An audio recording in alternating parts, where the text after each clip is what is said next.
Sorry for the slight delay. I'm going to go ahead and call this Whitefish City Council meeting to order for Monday, June 16th, 2025. Thanks everyone for attending in person. We also have some folks joining remotely via Zoom if it's working.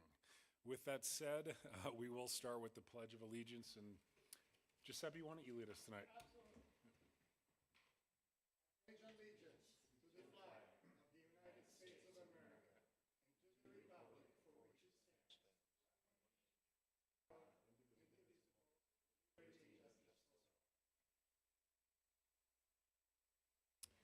Thank you, Giuseppe. I will, for the record, that Steve Quinnell is excused this evening, so we'll miss him this evening. We'll move on to our communications from the public. We do have several public hearings advertised for this evening, so if you're here to speak on any individual public hearing, just wait until I call that specific item.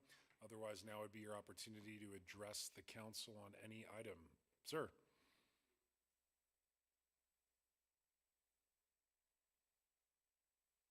Is this on? It is. Do I turn it on? There you go. Thank you. Thank you. Just name and address for the record if you don't mind. Thank you. My name is Henry Wilkes. I live in Big Fork, Montana. Lived there for the last 25 years and have been a supporter of the Whitefish community for many years, driving up here to go to the restaurants and plays and shows and enjoy all of the festivities. You got a wonderful program. The first thing I'd like to read is something I took off of the internet, and as you can see, I'm a handicapped person and have been for 20 years. In Montana, it's against the law to park in a designated handicapped parking space unless your vehicle displays a valid disability permit or placard. The permit must be prominently displayed in the windshield. These permits are issued by the Department of Justice. Now, I took this off of the internet, and I believe it is from the Whitefish website that says 6-2-7 handicap parking. If you look, I passed it out. If you look at item C1, it is unlawful for a person to willfully park in a motor vehicle in a parking space designated as reserved for handicapped persons unless the motor vehicle bears and contains a valid and clearly visible card, plate or certificate, insignia issued or handicapped person by the Division of the Motor Vehicles, Department of Justice. State of Montana, in accordance with Montana Code 494301, such cards, placards, certificates, insignia shall be prominently displayed in the windshield of the vehicle when the parking privilege is being used.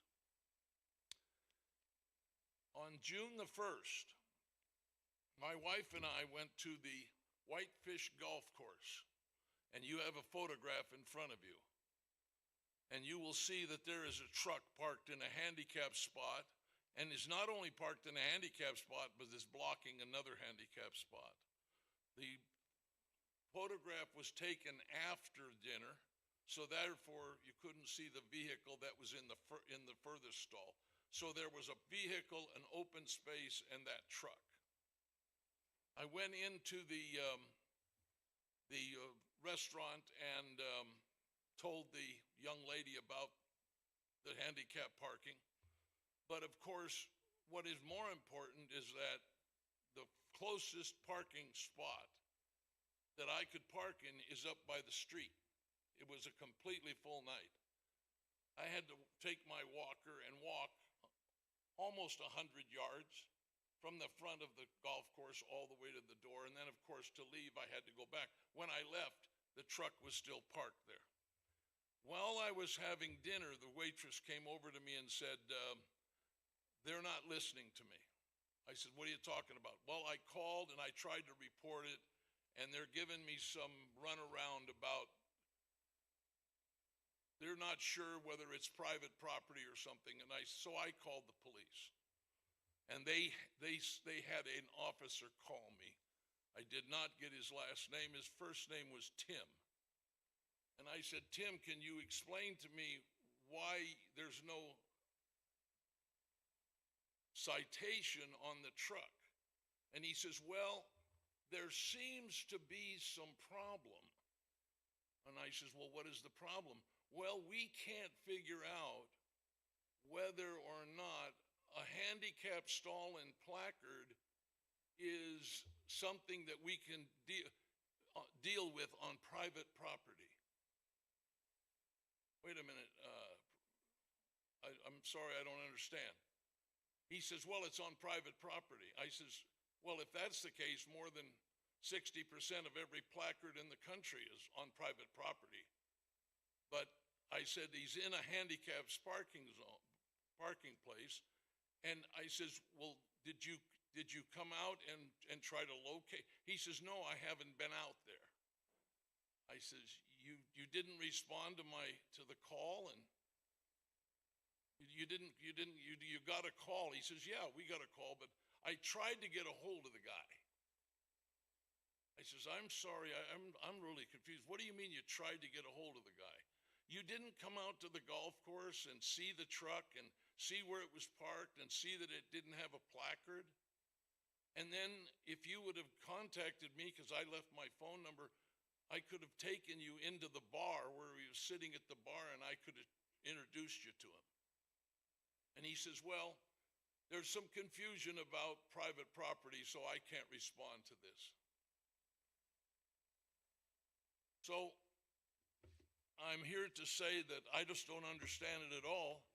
If the Montana law is that, and it was my understanding that when you applied for any kind of a building permit or construction permit, you had to go to the planning department, and the planning department is the one that designated through the Disabilities Act, the Americans with Disability Act, how many handicap parking spaces you had to provide based on the number of parking spaces, total for parking spaces.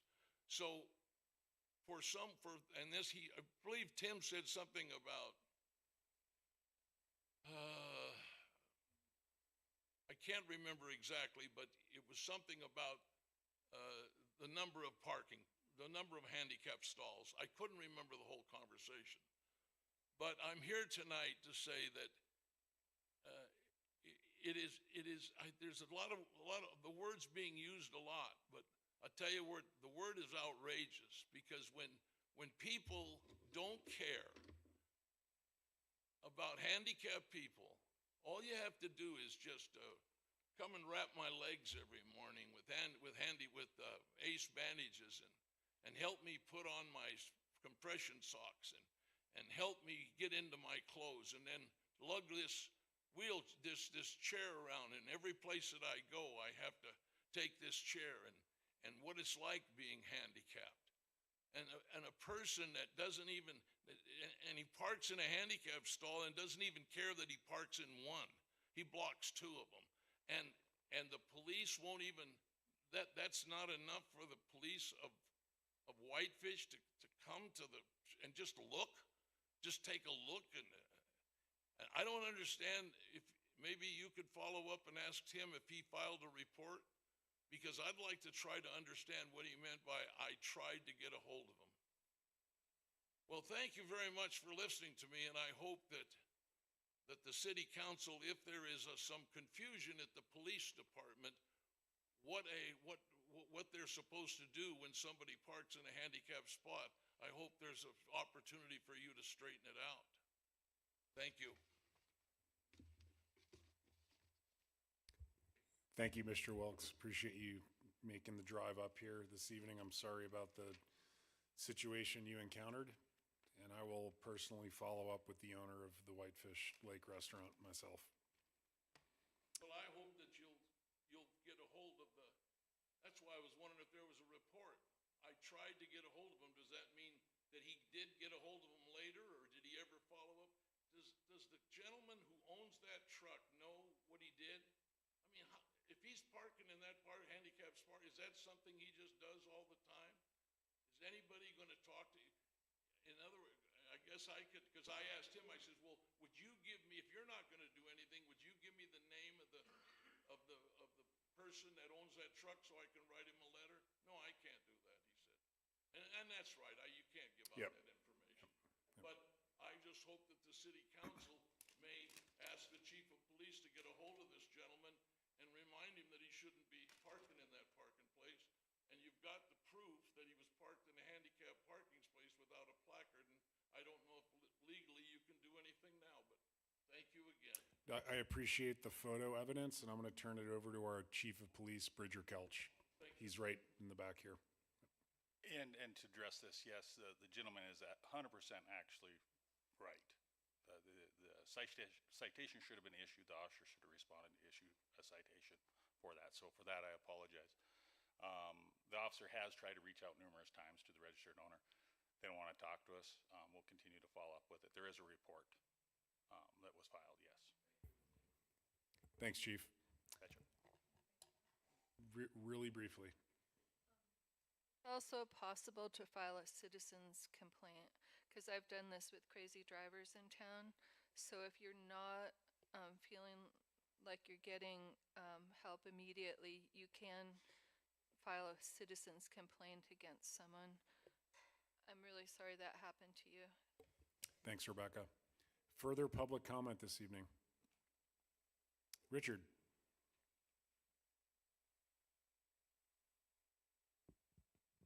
Mayor and Council, Richard Hillner, 104 Fifth Street. Just wanted to take this opportunity to give a big shout out to the Heart of Whitefish for 150 planting baskets that decorate our streets, and to Jen and Philip for putting them up. And so big shout out to Parks and Rec and the Heart of Whitefish. Thanks, Richard. Z?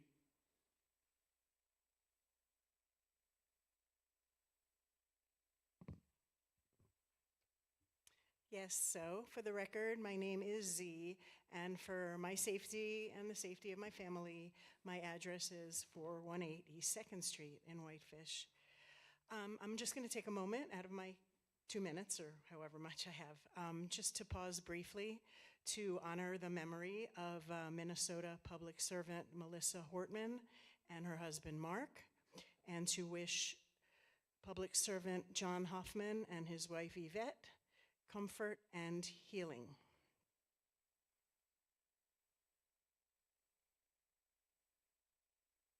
Thank you. Okay, good evening, Mayor, members of City Council. On June 2nd, I began my public comment by noting the absence of a flag and a proclamation commemorating Pride Month.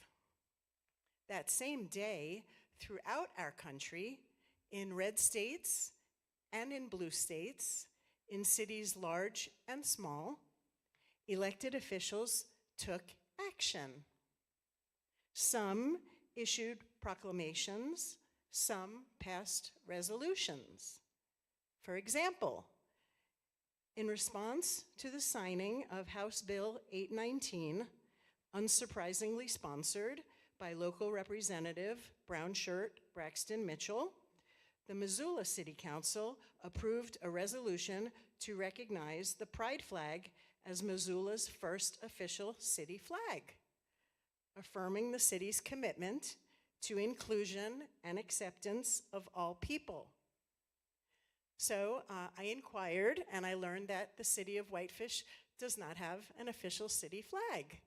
So no time like the present. Let's do this. Adopt the pride flag as the official City of Whitefish flag. It's my suggestion. Remember, you don't have to be first. You just have to be better. Thank you. Thank you, Z. Further public comment this evening? Not seeing any. I'll hold it with the audience. Any volunteer board reports? Not seeing any. How about the council? We'll move on to our consent agenda. You do have the minutes from the special and regular meeting attached to the packet for June 2nd. Frank? I'd move to approve the consent agenda as presented. And I second it. Seconded by Counselor Caltabiano. Further discussion? All those in favor, please raise your hand. Those opposed, like sign. And that motion carries unanimously, which brings us to our first public hearing of the evening, which will be item 6A, consideration of a request from Adnan Merchant and Jeff Aga, I hope I pronounced that correctly, for a second 24-month extension of the preliminary plat for Big Mountain River subdivision located at 244-314-322 West 2nd Street. Wendy? All right, so the request before you is for a second 24-month extension of a preliminary plat. It's a 20-unit townhouse subdivision on 2.4 acres located out there on West 2nd Street. It was originally approved in 2020, and then in 2023, the council granted a 24-month extension, which now will expire on July 6th, 2025. The Whitefish regulations, which mirror state law, permit an applicant to request 2-year extensions, but the overall completion of the project has to be done within 10 years. Because this is a subsequent extension, it's a public hearing before you. Just some of the changes that have happened in our subdivision regulations, or zoning regulations, I guess, is that we lost the inclusionary zoning. This is the first subdivision that was going to provide some sort of affordable housing. As such, Condition 21, which is in your packet, cannot be enforced, so no affordable housing is required, so it's not eligible for the legacy home incentives unless they do choose to provide some affordable housing. Originally, they were going to use reduced lot size, reduced lot width, and increased lot coverage. So they'll either need to amend their plat or provide the affordable housing if the project goes forward. We did notice adjacent landowners, put the package in the webpage, put a sign on the property, and we didn't receive any comments on this extension. So we are recommending approval, subject to the 4 findings, and then the conditions are also attached. The applicant is here if you have any questions for him. Thanks, Wendy. Any questions for Wendy on her staff report? Frank? Wendy, I'm confused. You just said that condition 21 regarding the inclusion of affordable housing in the project, we can't enforce anymore. Right. And yet, oh, I like that. I like that. So we're going to, but they, if they choose to develop it on this extension, do they automatically get a change in their plat? Those will be things that they'll have to amend as part of their Okay, plat. but the bottom Or line they is. can provide affordable housing and maintain Right, those but the things. bottom line is they get to do that at no cost, essentially at no cost, correct? Get to do, Change their plat. yeah, I mean, that would just be a minor amendment at the time of final Okay, plat, so, right? okay. Yeah. Further questions for Wendy? Not seeing any. We did advertise for a public hearing on what will be item, or what is item 6A. I will ask if the applicant has anything to add, or the applicant's representative. Sir? Thanks very much. With that said, I'll turn it back to the council. Giuseppe? Yes, Mr. Mayor, Council, I move to approve the second extension request of preliminary plat for Big Mountain River LLC subdivision, WPP 20-01. Thank you, Giuseppe. Is there a second to the motion? Seconded by Councilor Norton. Further discussion? All those in favor, please raise your hand. Those opposed, like sign, and that motion does carry unanimously. Thank you. We'll move on to item 6B, which will be Resolution 25-11, accepting dedication of Marganser Court and Harlequin Court as public streets, and this is on page 302 of your packet. Craig? Thank you, Mr. Mayor. Hopefully I get some piano music too. We'll see what happens. So yeah, as you mentioned, my staff report's in your packet. I'll give you kind of the cliff notes. This is the second time we've looked at this. But the Tamarack Ridge subdivision was approved by council back in 2017, and the internal roadways, Merganser Court and Harlequin Court, were platted as private. Although they are required to be open to the public, those roads were not built to city engineering standards within the subdivision. In early 2024, city staff was contacted by the HOA to discuss the possibility of the city accepting the dedication of the roadways. This acceptance is intended to include just the roadways and exclude the sidewalks, drainage ditches, and the pump house, which would continue to be owned and maintained by the HOA. Acceptance of this dedication would establish the roadways as publicly owned and maintained in perpetuity. The HOA did submit a subsequent letter last week. Well, actually, the first letter was dated January 3rd of 2025, considering this. It went to council back in February of this year. It was kind of a short staff that night, so council made a motion to postpone the discussion until a meeting when more council members are present. I did include a copy of the plats for both phases 1 and 2 in your packet. There's a very specific condition on the face of the plat that states, "This dedication is made with the express understanding that the private roadways will never be maintained by any government agency or public authority." We did receive a second letter from the HOA just last week, responding to some of the questions that came up back in February, and that is also in your packet. We went through just kind of a quick financial analysis, and we've determined that the acceptance of the private roadways would result in about a $5,400 increase in our maintenance assessments. This would likely pay for the majority of the snow plowing and the maintenance each year, but it would not cover an anticipated overlay, which we think will likely be required in about 8 to 10 years, to the tune of about $120,000 in today's dollars. I will say that staff does caution council on the precedence of changing roadway ownership after final plat, especially those that don't meet public roadway standards. I'm quite confident that doing so will undoubtedly lead to future requests from other subdivisions with private roads. So it is our recommendation, though, that we do hold a public hearing to consider the approval of Resolution 25-11, which would dedicate Merganser Court and Harlequin Court to the city of Whitefish. If the resolution is approved, staff will work with the HOA to finalize an amended plat for which the HOA would be responsible for paying for. Thanks, Craig. Any questions for Craig on his staff report? Giuseppe? Yes, Craig, probably not on your report, but do we have precedents of acceptance of the deed or denial, and what came after those? Say we approve the resolution, do we have a prior example of an approved resolution where you saw consequences? Or say we deny it, do you have history of places where they needed special maintenance or infrastructure, but they had to do like what is it called, special tax district? Special assessment. SID? Yeah, so the Haugen Heights, which is directly adjacent to this subdivision, was originally platted as private, and the city did accept ownership of that roadway back in, I think, 2015 or so. Maybe it was more recently than that, I can't remember. There's a copy of that resolution in your packet as well. It's a slightly different scenario because that road accessed or provided access to a number of different subdivisions as well as a number of different properties in the county, and it was already being maintained, but as kind of a joint venture between the city and the county. I'm not aware of any other roadways that have been accepted from privately owned to publicly owned, but that one is a good example, and I'm sure the HOA will want to talk about that a little bit. Further questions for Craig? Ben? I heard two reasons not to do this. One is precedent, and the other one is lack of funding for future maintenance costs of the roadway.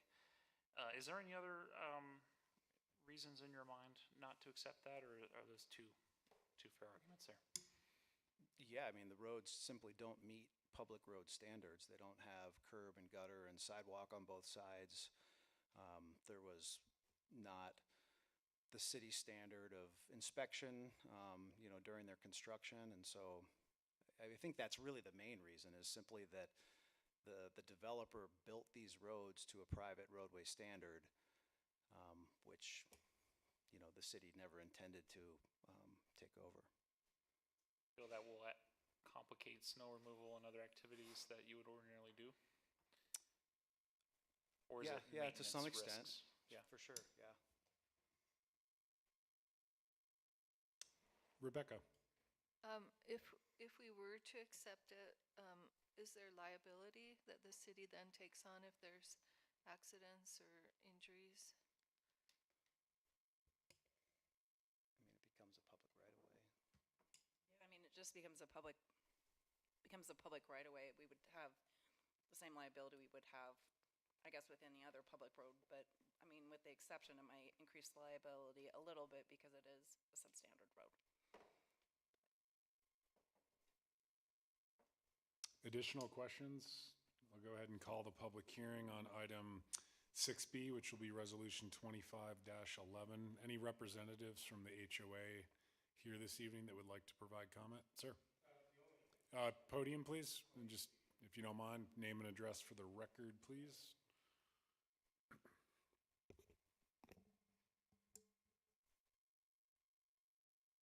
Thank you. Paul Burton, 9 Merganser Court, part of the Tamarack Ridge. Just really have been the guy working this up for the HOA. The president and the secretary are both here if you have further questions for them. Really the big issue that I think, as the letter addresses, is that when you took over the Huggins Heights aspect of this subdivision, was part of the original and still is part of the original subdivision. Craig's right. It services another subdivision immediately adjacent or across the street from us. And I don't know what, if any, participation that developer had in the development of the road. And it does access county land just above us. But that was built to private road standards by the same developer that we live on. So Hagen Heights runs maybe a quarter mile up and then turns up into Merganser, and then Merganser turns up into Harlequin. So all of that was done. That was the John and Sarah Hunt property back in the day. And that developer, the Collinses, took over all of that, developed all of that roadway to the same standards. So the ditches, there are no sidewalks, they were private road standards. So number one, you already have taken over in this particular neighborhood part of that responsibility. And then secondly, that does set precedent in two ways. One is you've already set precedent that irrespective of the deed that says no dedication of private road, you have already taken over a public component of that. And then secondly, I do believe it creates an exception in the future. In other words, this did serve different purposes. It was a distinguishable component, having a public and private aspect to our subdivision, which leads to questions like, well, do we own any responsibility to that lower section? Does we not own it? It's just different sorts of scenarios that should another developer come along or another HOA come along and ask for this, I think you would have a distinguishable component, which makes it an exception to say, to deny that one in the future if you felt that was the right choice. I have any other questions you have? Any questions for Paul? Thank you, Paul. Appreciate it. Further public comment this evening on item 6B? Michelle, anyone online? Go ahead and close the public hearing and turn it back to the council for preferably a motion one way or another. Frank? I don't know where I'll get any place. I would move to approve Resolution 25-11, a resolution accepting the dedication of Merganser Court and Harlequin Court as public streets. Is there a second to the motion? Clarification. I thought we were only going to vote on having a public hearing in the future. No, that's not the case. That's for the FY '26 budget this evening. I'd second Frank's motion. Seconded by Councilor Caltabiano. Discussion? Frank? Yeah, quite frankly, I think we ought to set a precedent that we make all the roads that are publicly accessible public roads and make them, maintenance is one thing, but I think ownership of the roads is probably something we should have in any case. I don't think that the costs to the city in terms of, based on what I've seen, are going to be any different for this road or this section of road than they are for any other piece of road in the city. The difficulty of plowing, I have no way to speculate on that. But my personal feeling is that I'm not offended that there are not sidewalks and that there are drainage issues rather than sewer up there. I think it serves the city that there are not sewers up there. Flooding our system and they've made a better subdivision, I think, as a result of that. But that's a personal opinion as to the roads. I think this is, the roads in the city of Whitefish should be ours. Whether we require them to maintain them, or not to maintain them, but to maintain them in terms of snow plowing or something else is a different issue. And I don't think the cost, again, to the city is going to be significant or out of order, given the taxes and the street costs that are going to be incurred by them as a result of this. So they go on to the rolls at that point and paying for the streets. And so I think that's what we ought to do. But like I said, I understand the concerns. Ben? I do agree with you, Frank, that I don't really, and I was just looking at the minutes from the last time this came forward when I apparently voted against it. I do agree with you that I kind of, the private road versus public road, just concept and implementation, I do feel does not always get us the best outcomes. But I will say on this particular instance, it feels a bit unfair to me. I mean, what it is essentially doing is having taxpayers subsidize the maintenance of this road. And I think every private road, anybody that lives on a private road in this town would probably like that. And so I don't know how to address this in a more holistic way. I think it is kind of unfair to do it for anybody that comes in here and asks, without addressing all of the other bazillion private roads that we have in this town. So I guess I'll agree with you in principle, but I just think when it comes to this specific case, I don't think I'm going to support the motion. Thank you. Further comment? Andy? Yeah, I have to agree with Ben. I don't think I'm going to be able to support the motion, and for a number of reasons, but I think that if we look around town, there are many roads that could fall into this category, and where do we stop and where do we start? And I think that's a really difficult question for me. Typically, we've seen that roads built to private standards are not built to our standards and generally require more maintenance earlier in their careers. And that is a problem for us, I think. If we look at the 10-year, $120,000 rebuild that's coming out, we're already planned out how many years at the Resort Tax Committee on rebuilds for roads at this stage. And we have roads that are wanting, and then this one will throw into that, and then suddenly it's going to be a priority for your neighborhood, and understandably so, because it's, you know, a road that you're going to drive on, it's going to have potholes in it, and it's going to have cracks, and you're going to want to get it fixed. And it just, having sat on the Resort Tax Committee for so long and watched how many roads that we have to say no to is really hard, and to add something that was built to not our standards and knowing it's going to end up in that queue at some point in the future, I just have a very difficult time supporting it. Before we take a roll call, I guess I agree with Andy's comments, and the most recent example being the Lakes subdivision, privately constructed roads then all of a sudden become a burden on the city and city taxpayers, requiring an overlay and a reshuffle of the resort tax prioritization to get them a product that they could live with. And that's just one of many projects that we're probably seeing coming down the pipeline in the Lakes, given the quality of construction that did not occur when that area was subdivided. So I agree with Andy. Any further comments? All those in favor, please raise your hand. All those opposed, like sign, and the motion does fail on a 3-2 vote, with Councilor Caltabiano and Councilor Sweeney voting in favor. With that said, we will move on to item 6C, Resolution 25-12, adopting the compensation and benefits package for the mayor and city council. And this is on page 116 of your packet. Dana. Good evening, Mayor and Council. Just a brief history on this. Back in May, you guys actually adopted an ordinance that you submitted to the qualified electors of the city, whether or not to proceed, and I should say May of 2024, that doesn't make sense, but to proceed with asking the voters whether the charter could be amended to allow for compensation. That did pass. And so, as we have an amended charter, council has met in multiple work sessions to discuss the opportunity to add compensation that is currently not provided. So currently, council members do receive reimbursement of up to $500 to pay to offset the purchase of an electronic device used for your meetings.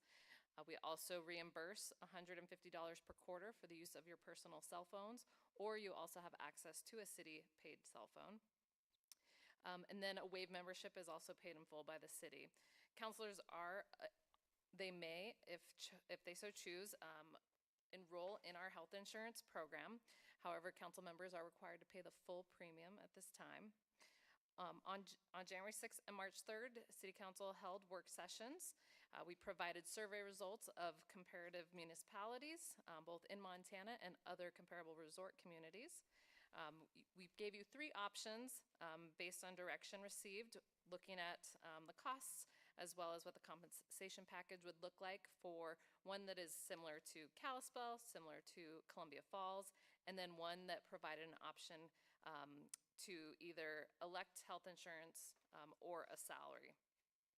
So we received direction to proceed with a compensation and benefits plan that provided a salary based on the employee-only health insurance plan, grossed up to cover any taxes required prior to utilizing the funds for health insurance, as well as an annual stipend of $6,000 for the mayor and $3,000 for city council members.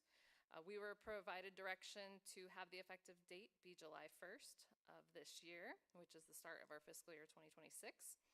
And so Exhibit A in the proposed resolution details out the compensation and benefits plan.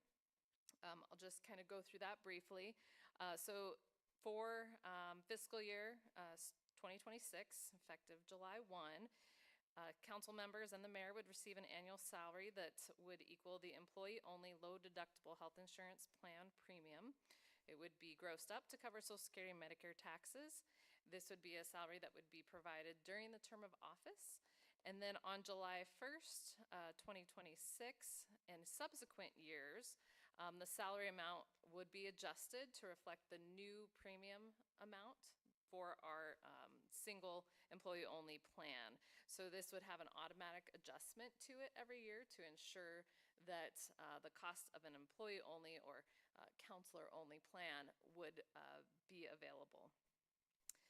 We have in here kind of some more details about how it would be paid. It'd be paid bi-weekly, similar to our employees. You can opt for direct deposit. We would require onboarding with our HR department, as there'll be required paperwork to become paid employees of the city.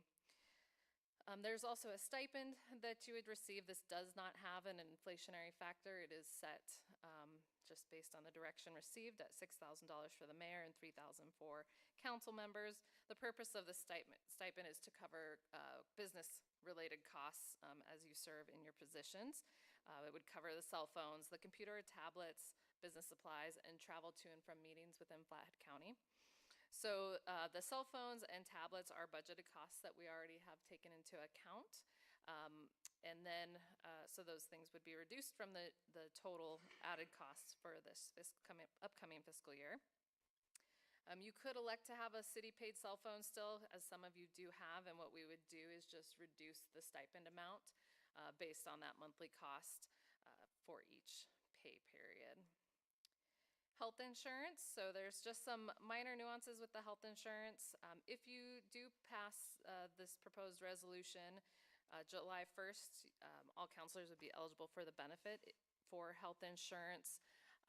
Again, because we're in open enrollments, we did get an extension for 1 day to extend that open enrollment period to this evening. So if passed and you want to be on our health insurance plan starting July 1st, you need to enroll tonight.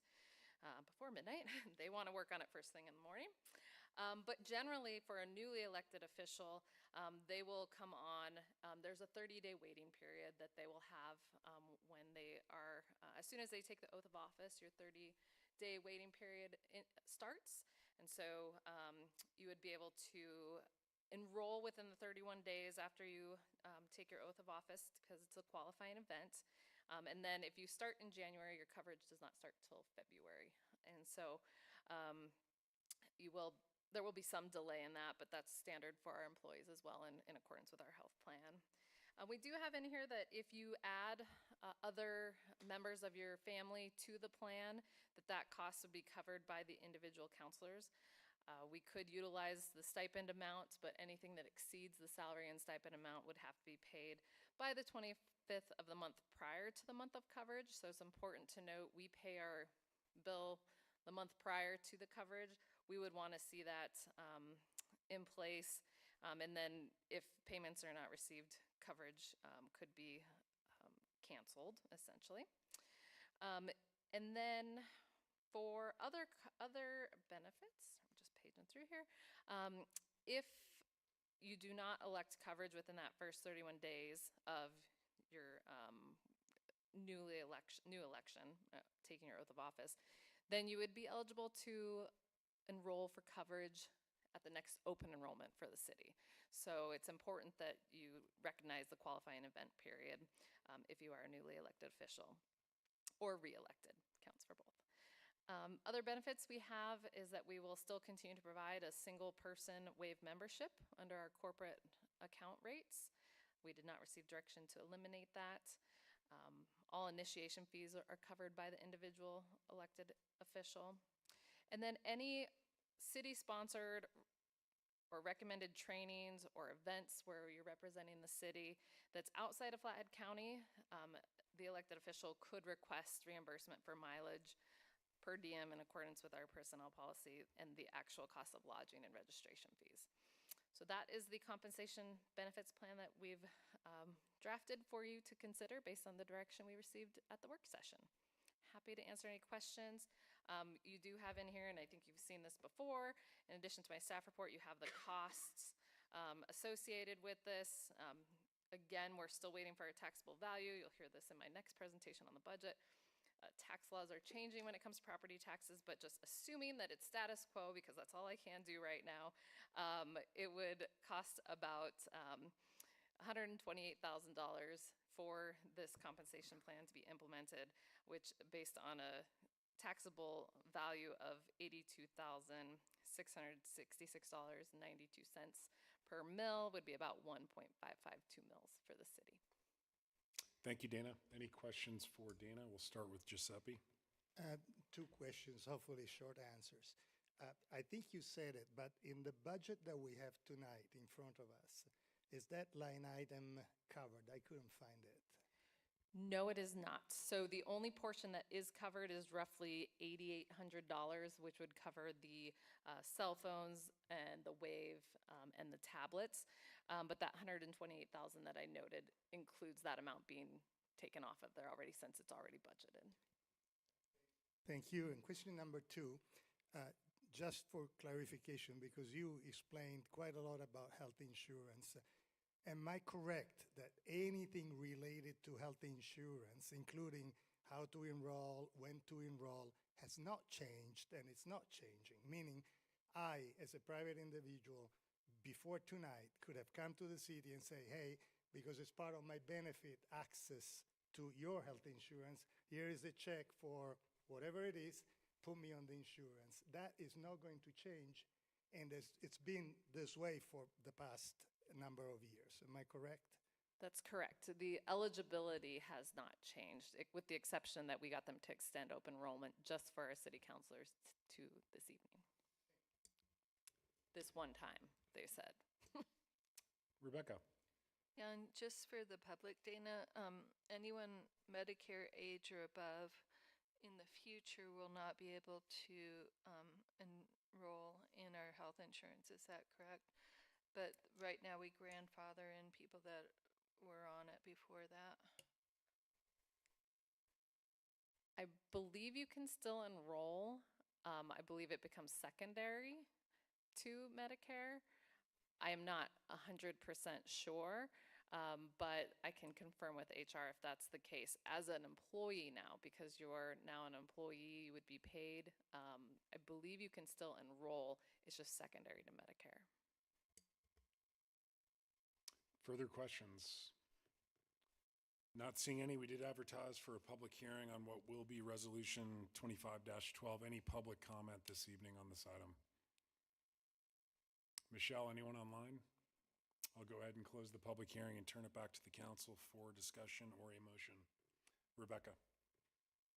I'd like to make a motion to approve Resolution 25-13, adopting the compensation and benefits package for the mayor and city council. Is there a second to the motion? John, Yes, ma'am. Resolution 2511, Oh, sorry. since we didn't pass. I'm sorry. Thank you. Oh. Thank you. 2511, corrected. Thanks, Rebecca. Is there a second to the motion? I will second, subject to further discussion. Seconded by Councilor Sweeney. Rebecca, would you like to speak to your motion? Yeah, I'm just thankful that we're here, that the voters agreed to change our charter to allow compensation. Whoever's in this seat will be doing a lot of volunteer time anyways. But the reason why I was hoping that this would get approved is to enable people that might not have the means to give up a quarter of their work life to be up here, especially younger people and people that are not able to do it without compensation. So thank you for the support. Ben? I think this change has been a long time coming, and we've talked about this for years. I think the principles behind the reason why volunteer council members should receive some form of compensation are fair. I mean, it's been pointed out in previous discussions, and I think it should be pointed out here again, that there are only 2 remaining towns in the state of Montana where the city council members are all volunteer. This is one of them. I think the way we went about this is thoughtful. I mean, I know we went out and asked the voters directly. I think that was the right way to do it. I think we looked at a lot of other ways to implement this based on what other municipalities are doing. I think we started saying, let's just do something similar to what's in Kalispell. It more slightly in form, but not in dollar amounts. And I think that I think we've done a thoughtful implementation of this to support the council going forward. The impact to the typical homeowner is very minimal, to the tune of something like $25 a year, if I recall. And to be honest, the typical homeowner gets far more value from that in their life by having a good council up here. And I think that's what this is all about, is making sure that in the future, we get the best city council and mayor that we can get, because there's a lot of important decisions that need to be made down the road. And I think that it is important that people are willing to volunteer. And, you know, this is a very modest sum that I think is on a dollars per hour basis is less than probably most people's day jobs, but it's fair, and I think that the community will benefit from this in the long run, and so I'm ready to go ahead and pass this tonight. Thanks. Thank you, Ben. Further comments? Giuseppe, and then Frank? Mr. Mayor, I offer this as a possible friendly amendment to, or change. It comes to me, and I've had discussions with you. There is some sentiment, at least in my view, that the stipend is maybe too high by half. I think the salary is eminently fair and is well placed in terms of what it attacks or what it allows, and adds for automatic adjustments, which I think is exactly what we don't want to be faced with on a yearly basis. The stipend, I mean, if you look at the stipend even for a city councilor, what's supposed to be covering really is just your cell phone and computer and, you know, paper or whatever, but that isn't really an issue. But the current stipend of $500 just doesn't cover it. Even with the cell phone added to it, just won't cover the cost of one of these machines of any ilk, really. So I'm happy to have a stipend to take the place of those, and I think that's a fair thing to do. But I think the $3,000 for councilor or $6,000 for the mayors, and yet there ought to be some difference. I would say that as a practical matter, you could cut those in half, and everybody everybody is well compensated and it would be managed appropriately. But that's just an offer I make, and I would move that we make that amendment to this. Which would again, basically have the annual spending to 3,000 for the mayor and 1,500 for council members. That's my thought. There's a friendly amendment on the table. Is there a second to that friendly amendment? No, I would like a motion, please. I'll second for discussion. Seconded by Councilor Fury. You've said your piece. I have. Rebecca? Yeah, I mean, I am constantly trying to recruit people for council and for different committees. And people that I really think would have been wonderful counselors could not run under what we have going already. So even though I understand what you're saying, that, it pays for maybe the tablet or the cell phone, there's other considerations that I was trying to take into account, like babysitting, housekeeping, things like that, that people that we're not in the position to need, except for you maybe, but I just think since we've already agreed to it, I would rather not change it. Further discussion on this friendly amendment? I would echo what Frank stated. Given that our current stipend reimbursement for cell phone use, tablet reimbursement, $725 a year, which is intended to cover those direct costs, bumping that fourfold to 3,000 for council members and 5 to 6-fold for the sitting mayor seems a bit exorbitant, in my opinion. And I would support if I were here to vote, Frank's friendly amendment. I just think the annual stipends in excess of what it needs to be, especially when you consider that our personnel policy already compensates city council members and myself for both travel within Flathead County as well as, for example, Helena when we go testify on bills.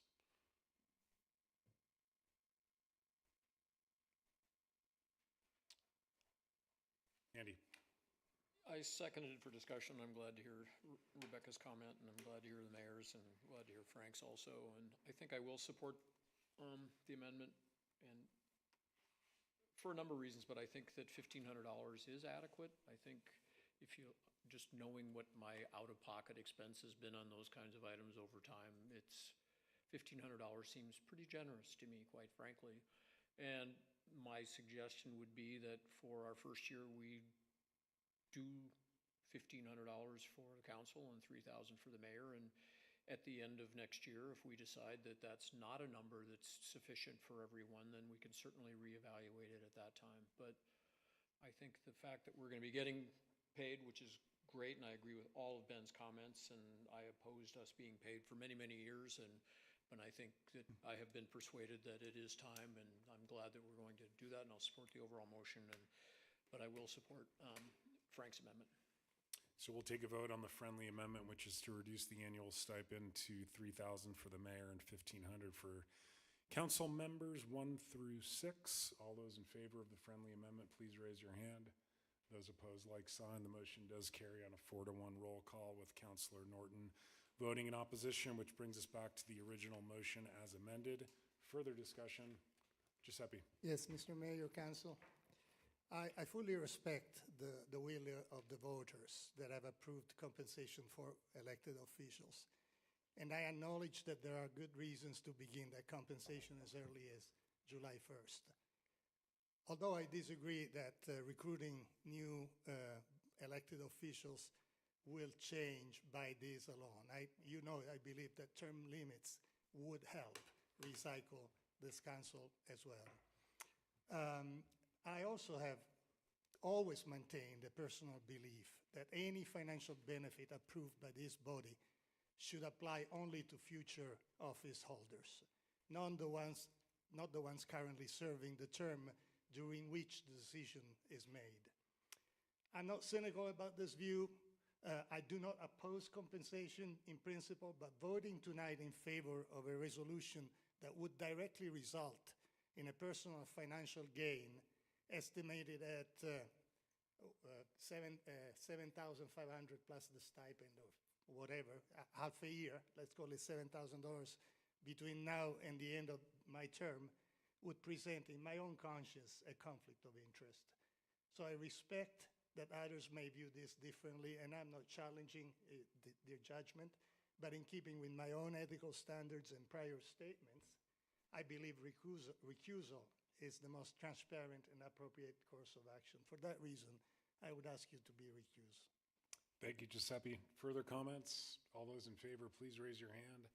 Those opposed, like sign, and the motion does carry unanimously with Councilor Caltabiano recusing himself from the vote on item 6C. We'll move on to item 6D, consideration of approving our city manager's proposed budget as the FY26 preliminary budget and setting the final public hearing on the capital improvement program and FY26 final budget for August 18th, 2025. And if you don't mind articulating both of those requests in your motion, that would be preferred. But first, we'll go to Dana for her presentation. Great. Good evening once again, Mayor and City Council. You have our city proposed budget. Our staff does a lot of work, and I really appreciate Lainey's help this year. She's done a fantastic job. But as you know, we've had two work sessions on the budget so far. We have another scheduled work session at the beginning of August. This year is very unique compared to prior years in that the state has made significant property tax changes for us. So taxable value, what we would normally have a good estimate on, we don't have an estimate this year because they're changing tax rates and the structure of taxes for both fiscal year 26 and then in 27 it'll change even more. So with that, I'll just briefly touch on some of the budget highlights since we have not a lot of public here. If they haven't attended the work sessions, they so can.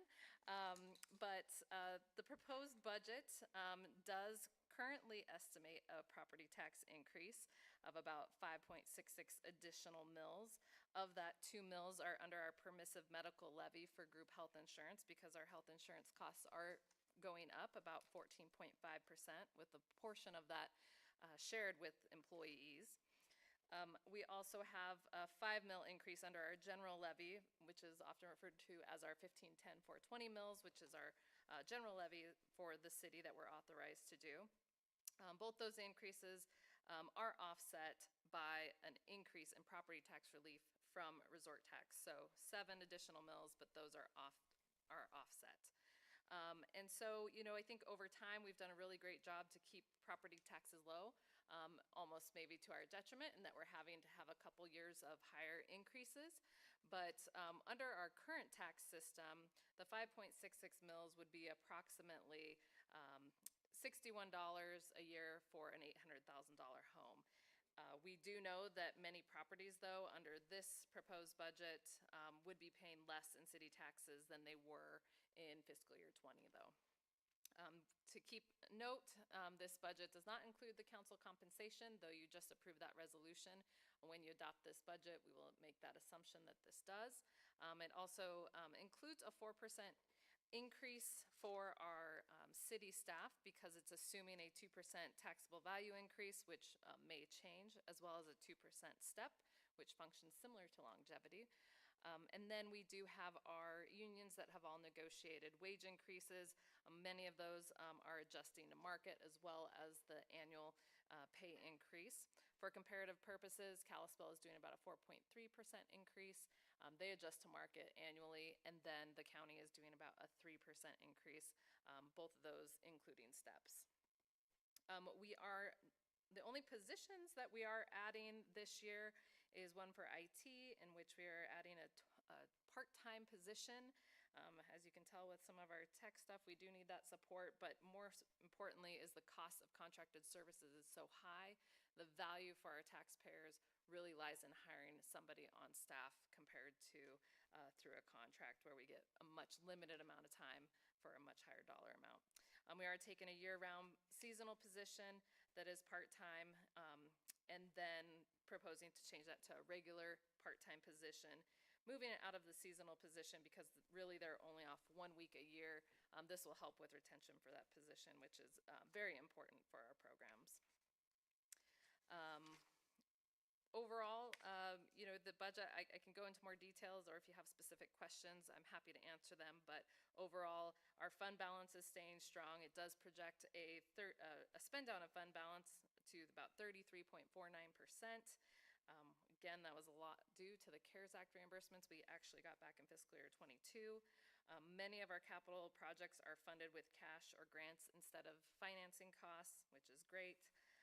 And then we continue to address our accrued leave payouts for retirees and try to manage that unfunded liability that we've had on the books for many years. So with that, if you have any questions, I'd be happy to answer them, but we look forward to our next work session in August and the public hearing as well in August. Thank you, Dana. Any questions for Dana on the preliminary budget? You've heard it enough? I would entertain a motion, please. Mr. Mayor, I move to approve the city manager's proposed budget for fiscal year 2026 and the preliminary budget, and setting the final public hearing on the capital improvement program for fiscal year 26 and the final budget for August 18th, 2025. Is there a second to the motion? Seconded by Councilor Davis. Further discussion? I will just state, Dana, I read the budget transmittal letter again last night, and probably the most thorough transmittal letter I've read in 20 years sitting up here. So I know a lot of that was tracking the state legislature and what was going to happen and how that was going to affect our budget. But equally important was, as a city of our size, the level of services that we provide, the fact that we've only increased full-time positions over the last 5 years by 10 permanent employees, I think is a testament to the hard work of the directors, all of your staff, from the folks on the ground all the way to the top. And it's a testament to the quality of service we provide our community at a very reasonable cost. So thank you all for delivering this budget this year. Thanks. You might want to call for a public hearing too, although we didn't, there's no public here. Maybe Forgot just about make a that. note about it. That was my diatribe. Any public comment this evening? I will open the public hearing on item 6D. Michelle, anyone online? Not seeing any, I will close the public hearing and turn it back to the council for a motion, please. Should I do this again? Yes. I would move to approve the city manager's proposed budget for fiscal year 26 as a preliminary budget, and setting the final public hearing on the capital improvement program for fiscal year 2026 final budget for August 18th, 2025. Seconded by Councilor Davis. All those in favor, please raise your hand. And those opposed, like sign, of the motion does carry unanimously. Thanks very much, Dana. We'll move on to item 7A. You do have Dana's report enclosed with the packet. Any questions for Dana? Dana, anything additional to report on? Yeah, I think I just want to highlight one of our amazing staff members, Cody. She is our short-term rental specialist, and she worked with the University of Utah and their, oh goodness, I had this written down. Anyways, with their program where they look at tourism and areas that are close to hotspots for tourism, with their research team to provide insight into our short-term rental approach and our compliance and regulations, they have actually created a 7-lesson course on the collaboration that they've had with gateway communities in the West. And so it is now there is an academy that you can actually go to and attend.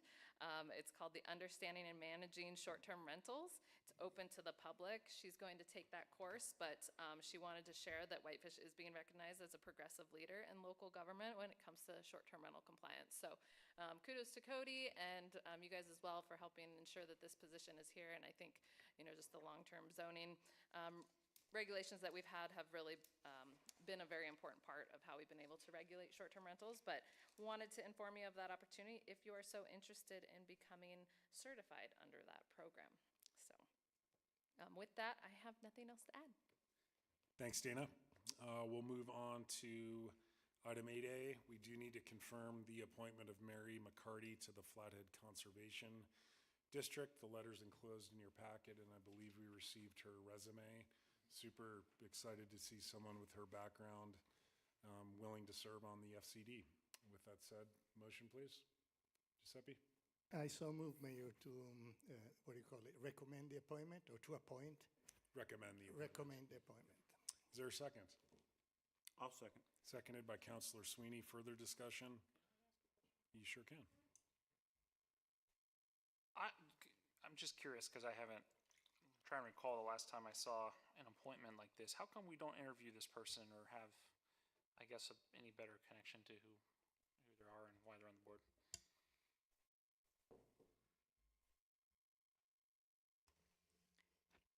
It's not our board, it's Flathead County. We just serve, it's kind of like the health board, but we do interview the health board. I don't know why. I was thinking the same thing, but they do all their appointments for their boards. They go through an extensive onboarding also, so they have them attend a couple meetings to make sure that they understand what their job and what their duty is. So they work directly with the Flathead Conservation District. And so are we being asked to play any sort of role in, I guess, what perspectives are on the board or what the view of the board is? I mean, what is our, I'm not trying to muck up something routine here. I'm just curious so I understand what I'm voting on. Well, you know, Angie served on that board, so I'm going to have her answer that question.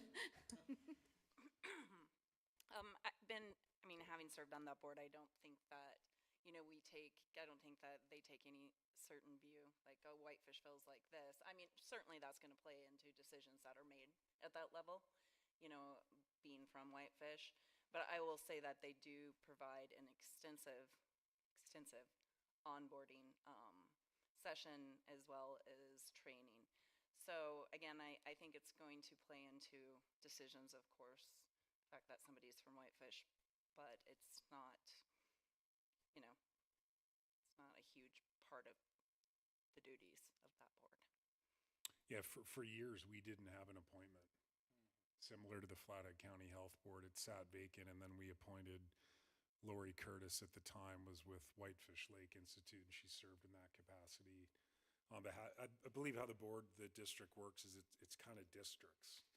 And so each municipality has an appointment that they can make or a recommendation for appointment to the board. But in terms of their role and their capacity, they strictly follow and implement review projects pursuant to the Natural Streambed and Land Preservation Act, which is also known as the 310 law in Montana, for private applicants, and then government entities that apply, to your question earlier today, apply to Montana Fish, Wildlife, and Parks for what's called a SPA 124 permit for government entities. So very similar functions, but just broken out between whether it's a private application versus a governmental application. But that's the rule they essentially follow. And I will say that I think it has been hard to recruit people. Very. And in my experience, it's time intensive. Yeah, it is. I had a meeting every Monday when I was on, because their meetings are opposite yours.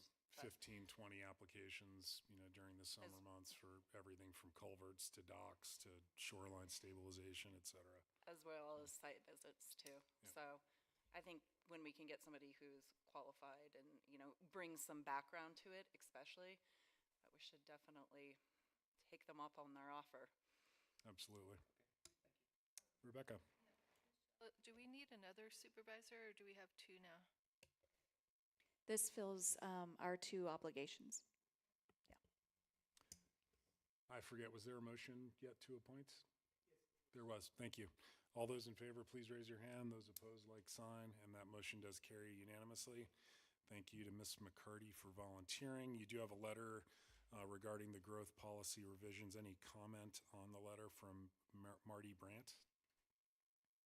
Not seeing any, we'll start with councilor comments. Andy, how about you start this evening? Thank you, Andy. Rebecca. Sorry. Yeah, I just wanted to thank Bonnie for acknowledging the death of legislators in Minnesota, and for acknowledging Pride Month as well. I'm not going to bring that up with this council because I don't think that it would be approved, but I do appreciate what Missoula did to acknowledge that people are welcome. Thank you, Rebecca. Ben? No comments. Thank you, Ben. Andy? Frank? Nothing further this evening. Thank you. Thank you, Frank. Giuseppe? Well, I'll take very quickly, 2 comments. Number one, I want to say good job and thank you to the staff and Jake and all the IT wizards that put this new video system together. It's the first time I see it. Maybe I missed the meeting, but it's impressive, with the exception of having Angie Giant on top of me from time to time. All the rest is fantastic. You're right on top of me. That's true.